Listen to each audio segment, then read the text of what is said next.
chief meteorologist Sarah Knox joins us once again. Sarah, that's a big pumpkin. Yeah, squashing the competition. I like when you use that. I did. All right, but moving on to weather, and like I assured you, the temperatures are cooler than how much those pumpkins weigh. Yeah, by a lot. All right, but we're still seeing some triple-digit real feels out there, despite the fact that the sun is setting. A few clouds starting to move in, creating a little bit of a shadow over the city of Mason City, like what we're seeing here. But we're still definitely seeing plenty of the sun before it officially sets. Unfortunately, I lost a little bit of my data throughout the commercial break. I'm not exactly sure why. I'll be checking up on that after the newscast. But long story short, most of us are in the 80s. Some of us still hanging out in the 90s. Caledonia, La Crosse included. Winona was there right before we did lose the data.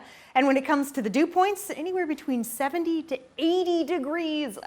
80 degrees, super sticky out there. You factor it all in, and then we do get real feels that for some have made it to the triple digits. Cresco still showing that off right there. Feeling like 108 degrees. I think that's probably taking it a little too high, maybe about 104. That would be what I estimate. We always get some higher readings, especially with dew points when it comes to that area.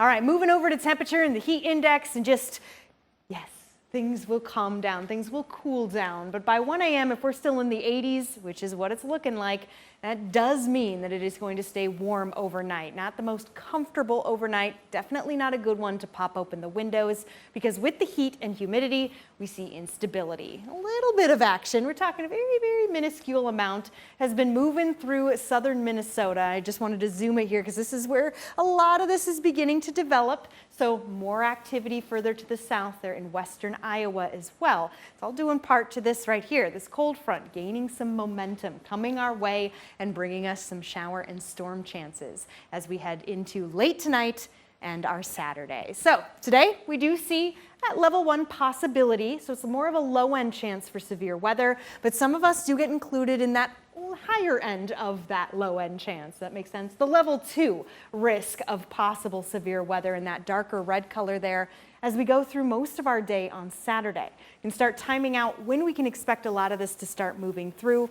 There is a chance overnight. I stopped things here around 3 a.m., pushing it to about 5 a.m., but then those chances continue, 8 a.m., 9, 10. So we'll be seeing it throughout most of the morning hours and even a bit into the afternoon. By the evening, things calm down. That brings us to a nice Sunday, but it's all due in part to that cold front, which is also cooling temperatures down very quickly. We'll be back to closer to normal, those temps hovering around the 80-degree mark as we head into the new work week. Cammie.